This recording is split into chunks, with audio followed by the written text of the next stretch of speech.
یار کعبے سے بڑھ کے کون سی جگہ ہو سکتی ہے؟ میں کہ کعبے کے قریب جا سکتا ہوں. اچھا کہتے ہیں مائک کا کام کرو. کعبے کو چومنے کا، ہاتھ لگانے کا روزانہ موقع ملتا ہوگا، دن میں 3 مرتبہ. الحمدللہ. بسم اللہ الرحمن الرحیم. مکہ مکرمہ میں ہوں میں اس وقت، اور بس خانہ خدا کی زیارت کا شرف حاصل ہو رہا ہے الحمدللہ. ہم لوگ ہمیشہ جب خانہ کعبہ میں مختلف خدام کو دیکھتے ہیں تو ان میں اکثر آپ کو پاکستانی میں نظر آتے ہیں، جو کوئی پانی پلا رہا ہوتا ہے، کوئی صفائی کر رہا ہوتا ہے. بڑی سعادت ہے ظاہر ہے حرم پاک میں کوئی بھی کام کرنا، مطلب اس در کی تو غلامی بادشاہی ہے، تو وہ بڑی سعادت ہے. کچھ لوگوں کو لیکن ہم ہمیشہ دیکھتے ہیں کہ وہ ان کو اللہ نے ایسی ڈیوٹی پہ لگایا ہوا ہوتا ہے کہ آپ دیکھ کے سوچ رہے ہوتے ہیں کہ یار کیا بات ہے یار، یہ کیا نوکری ہے یار. مثلا اگر آپ مدینہ پاک جاتے ہیں، اگر آپ وہ کوئی بندہ کرین پہ چڑھا ہوا ہے، وہ گنبد خضرا کے پاس کوئی کام کر رہا ہے صفائی کا یا الیکٹرک کا یا کچھ بھی، تو آپ کہتے ہیں یار کیا بات ہے یار، کیا یہ کیا نوکری ہے زبردست. تو میرے ساتھ ایسے ایک صاحب موجود ہیں اور وہ ہمارے پاکستان سے تعلق رکھتے ہیں الحمدللہ. ان کا کیا کام ہے؟ ان کا کام ہے کہ امام کعبہ کو مائک ہر نماز سے پہلے، یعنی کہ 5 نمازیں ہوتی ہیں ان میں کم از کم 3 نمازوں سے پہلے یہ امام کعبہ کے آگے مائک کی پلیسمنٹ کرتے ہیں. تو آئی ایم شیور کہ آپ لوگ بھی جب ٹیلی ویژن پہ یا کہیں اس طرح کے کسی فرد کو کام کرتے ہوئے دیکھتے ہوں گے تو ایک دفعہ خیال آتا ہوگا، یا میرے تو دل میں بڑے تجسس ہے کہ سوچوں ان کی لائف کیا ہوتی ہے. ان کو اتنے موقع وہ مل جاتے ہیں جو عام لوگوں کو نہیں ملتے. ظاہر امام کعبہ کے پاس کھڑے ہیں تو خانہ کعبہ کو مس کرنے کا شرف ہے، بہت ساری اور چیزیں. تو میں ان سے آپ کی بات کراتا ہوں. رشید صاحب ہیں ہمارے ساتھ. السلام علیکم. وعلیکم السلام. خیریت سے ٹھیک ٹھاک ہیں؟ الحمدللہ سر الحمدللہ. تو رشید بھائی آپ کا تعلق پاکستان کے کس علاقے سے؟ یہ لاہور سے ہوں سر میں. ہاں، آپ ایگزیکٹلی کیا کرتے ہیں ذرا یہ بتائیں. سر میں امام کعبہ کا مائک ترتیب کرتا ہوں. یعنی کہ نماز سے پہلے وہ ان کا بالکل گولڈن مائک نہیں ہوتا وہ لگانا، ترتیب کرنا اس کا کام ہے، اور اٹھا کے واپس لے کے جانا. کتنے عرصے سے کر رہے ہیں؟ سر 5 سال سے. تو اور حرم میں کتنے عرصے سے ہیں؟ حرم میں 10 سال سے ہوں میں. 10 سال ہو گئے. تو ذرا مجھے بتائیں، چونکہ اتنے سارے خدام کو دیکھتے ہیں حرم میں، تو یہ کس طرح ہوتا ہے؟ ابھی آپ جو کام کر رہے ہیں اس سے پہلے مجھے بتائیں کہ حرم میں خدام کو نوکری کس طرح ملتی ہے، یعنی اس کے لیے کوئی اپلائی کرتے ہیں یا کیا ہوتا کیا ہے؟ جی سر، اس کے لیے اپلائی کرتے ہیں پہلے. یہ کمپنی ہے نیشنل مین پاور. اچھا. اس کمپنی میں ویزے جاتے ہیں یہاں سے. ہر کنٹریز میں جاتے ہیں، مسلم کنٹریز میں. تو وہ کنٹری کے تھرو آتے ہیں یہ ویزے. آپ نے بھی اپلائی کیا تھا سر؟ آپ نے کیا اپلائی کیا تھا کہ میں کیا کام کرنا چاہتا ہوں حرم؟ خادمین کے لیے. خادمین. اور آپ نے اسی جاب کا کیوں انتخاب کیا تھا، کوئی اور جاب کیوں نہیں؟ نہیں سر، یہ خواہش تھی اور سمجھ لیں والد صاحب کی دعا لگ گئی مجھے. اچھا. ہاں، والد صاحب کی دعا ہے یہ. تو میرے والد صاحب اصل میں پیرالائز تھے، تو کام کوئی میں کر نہیں پاتا تھا ان کی وجہ سے نا، بیماری کی وجہ سے. کیونکہ ان کو حمام لے کے جانا، ان کا کھانا پینے کا خیال، یہاں تک کہ ان کو خارش کی بھی تھوڑی سی طلب ہوتی تھی نا تو وہ آواز دیتے تھے. تو میں کام جاب اسی لیے چھوڑ دی. 2-3 مرتبہ میں نے کی جاب. نہیں، وہ جب میرا پہلا دن تھا نا حرم میں، اس دن ان کا انتقال ہوا. کیونکہ انہوں نے مجھے آنے سے ہاں انہوں نے مجھے زبردستی بھیجا کہ یار میرے ہوتے ہوئے نا ایک مرتبہ جو تمہاری خواہش ہے نا کہ روضہ رسول دیکھنا، حرم پاک دیکھنا، تو آپ اس طرح کرو، میرے ہوتے ہوئے دیکھاؤ آپ ایک مرتبہ. آپ کی جاب لگ گئی تھی اس زمانے لگ گئی. میں، اور آپ اس سے پہلے کبھی سعودی عرب نہیں آئے تھے؟ خانہ کعبہ اور روضہ رسول نہیں دیکھا تھا؟ دیکھا ہی نہیں تھا. بس خواہش تھی یہ کہ نعت سننا اور رونا کہ کسی طرح کبھی میں بھی عمرہ کروں گا. تو میرے والد صاحب کے ہی دوست ہیں ادھر ہمارے، میں اندرون شہر سے ہوں، موچی گیٹ سے. تو وہاں انہوں نے مجھے بولا کہ بھئی بیٹا یہ پیسے پکڑو اور جا کے عمرہ کر کے آؤ. تب 35,000 روپے میں ہوتا تھا عمرہ. تو انہوں نے مجھے 50,000 روپیہ دیا کہ بھئی آپ عمرہ کر کے آؤ نا، اتنا روتے کیوں، تڑپتے کیوں؟ تو میں نے والد صاحب کو بتایا. انہوں نے کہا نہیں یار، ابھی گھر میں جوان بہنیں بیٹھی ہوئی ہیں اور میں بھی بیمار ہوں، تو میرا خیال کون کرے گا؟ پہلے تو جانے نہیں دیا.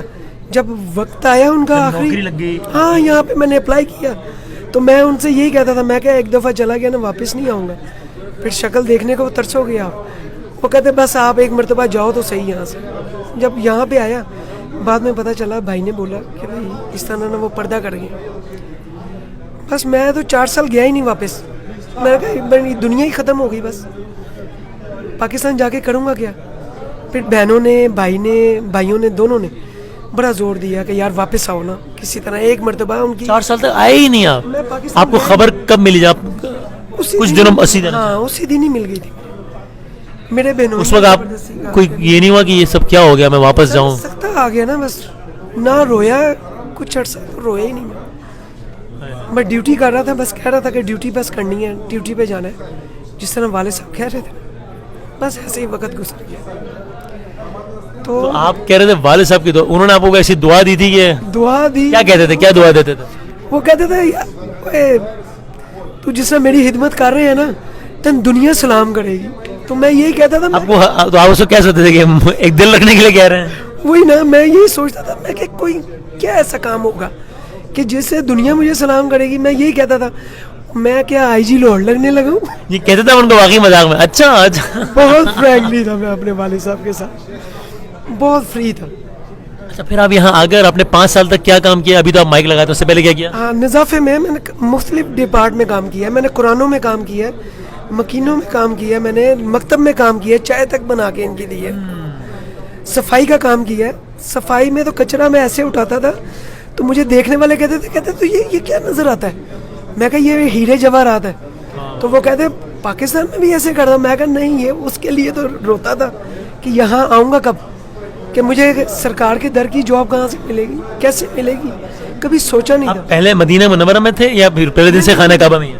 سر میں پہلے ریاض میں گیا تھا, وہاں سے ٹرانسفر کروا کے یہاں پہ آیا. خانہ کعبہ. ہاں, تو انہوں نے بولا کہ آپ کی مدینہ شریف ڈیوٹی نہیں لگائیں گے, آپ کی لگائیں گے تو حرم پاک میں لگائیں گے.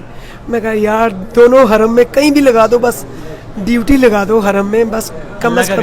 بس وہ بعد میں سمجھ لگی کہ حرم میں کیوں نہیں ڈیوٹی لگی. سر ادب کے بڑے لیول ہے وہاں پہ مدینہ شریف میں, اب یقین کریں بڑا پروٹوکول ہے. ہم نہیں کر سکتے اتنا خیال. یہاں تو انسان کو غصہ بھی آئے, یہاں سے کوئی غلطی ہو جائے نا تو ہم تو سرکار کے پاس جا کے معافی مانگ کے دو صبح آتے ہیں, سرکار پھر لاج رکھ لیتے ہیں. یقین جانے, میں کہتا ہوں مجھے صحیح اللہ تعالیٰ نے نا صحیح چن کے رکھا ہے ایسے. اچھا پھر آپ وہ کام کر رہے تھے, تو آپ یہ کام کرنا یعنی اس کام میں کیوں ہے؟ امام کعبہ کو مائک لگاتے ہیں. ہاں, یہ مائک, یہ بڑی پیاری آپ نے بات کی ہے. میں نا حاجی جب آتے ہیں نا, حاجی صاحبان, وہ کیا کرتے ہیں, وہ سبیل دیتے ہیں. میں ٹپ جس کو کہتے ہیں, 2-5 درہم جو بھی. ہاں ایسے ہی. تو میں نا توسیہ میں کھڑا تھا, کولروں کے آگے پانی صاف کر رہا تھا, تو کہ حاجی آیا سیڑھیوں سے نا اوپر چڑھ کے کعبے کی طرف سے. تو جب ادھر سے آئے تو وہ دیکھ رہے تھے میری طرف کہ یہ پیسے کی طرف دیکھ کے نا تو یہ لپکے گا میری طرف. پر میں اس وقت نا اپنی ایک مستی میں تھا, تو میں نے کعبے کی طرف دیکھا, اور میں نے یقین کریں میں اس کی مسکراہٹ جو تھی نا بڑی طنزیہ تھی اس حاجی کی نا, تو میں رو کے نا ویسے آنکھوں میں نمی آ گئی میری. میں اللہ تعالیٰ سے کہا, میں کہا یا اللہ تیرے در پہ کھڑے ہیں اور تیرے علاوہ تو دوسروں کی طرف دیکھنے کی توفیق نہ تھا کرے بس. اور 5 منٹ نہیں گزرے, یقین کریں یہ میرے لیے بہت بڑا معجزہ ہے, رب کا کرشمہ ہے کہ 5 منٹ بعد میرے ایک مراقب نے آ کے مجھے بولا, جو فورمین جسے ہم لوگ بولتے ہیں, مراقب نے آ کے کہا اوے رشید مکتب میں کام کرے گا؟ میں کہا ہاں کیوں نہیں کروں گا. کہتے ادھر چائے بنانی پڑے گی. میں کہا کوئی مشکل نہیں. میں ادھر مکتب میں گیا ہوں, تو وہ بندے نے مجھے, وہ جو شیخ ہیں وہ مجھے کہتے ہیں چائے بنا کے نا تو جاؤ باہر سبیل کے لیے کھڑے ہو جاؤ, تاکہ لوگ پیسے ویسے دے دیں, کیونکہ پتہ نا سیلری یہاں پہ سب کی کیا ہے. تو وہ, تو میں نے کہا نہیں میں نے ادھر نہیں جانا, میں ادھر ہی بیٹھا ہوں. تو وہ تھوڑے دن بعد مجھے کہہ رہا ہے میرے نا تقریباً ان کے پاس 6 ماہ میں نے کام کیا. تو مجھے کہتے ہیں میں ریٹائر ہونے والا ہوں, تمہارا کوئی دل مانتا ہے کسی اور ڈپارٹ میں کام کرنے کا جہاں پہ تم مطمئن ہو؟ اچھا. میں کہا یار کعبے سے بڑھ کے کون سی جگہ ہو سکتی ہے, میں کہا کعبے کے قریب جا سکتا ہوں. اچھا. کہتے مائک کا کام کرو گے؟ میں کہا ہاں کیوں نہیں. تو پھر مائک کے ڈپارٹ میں انہوں نے میرا ایک خامہ لے کے, پتاکا لے کے میرا, تو انہوں نے ایک مدیر کو سینڈ کیا کہ اس بندے کو نا اس ڈپارٹ میں نا ٹرانسفر کر دوں. آپ خوش تھے؟ میں کہہ رہا ہوں میں اتنا خوش کہ جس کی حد کوئی نہیں. میں کہا بس کعبے کے پاس بھی ڈیوٹی لگ جائے, بس یہ ایسا اللہ تعالیٰ نے کرم کیا. 5 سال سے آپ یہ کی دعائیں پوری ہو گئی بس.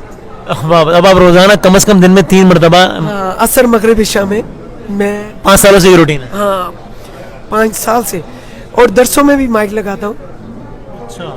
تو بہت سارے لوگ میرے ذہن میں بھی سوال تھا, میں آپ سے پوچھ رہا ہوں, آپ مل گئے تو کہ امام کعبہ کہاں کھڑے ہوتے ہیں؟ چونکہ میں نے بھی کوئی نماز پڑھی تو مجھے آگے تو نظر نہیں آیا, تو وہ کعبے کے پاس ہی کھڑے ہوتے ہیں کیا, کہاں کھڑے ہوتے ہیں؟ نہیں ابھی کعبہ کے بالکل جہاں پہ رکن جمانی ہے نا, جی ایک طرف, اور دوسری طرف ہے حجر اسود ہے, وہ جنوبی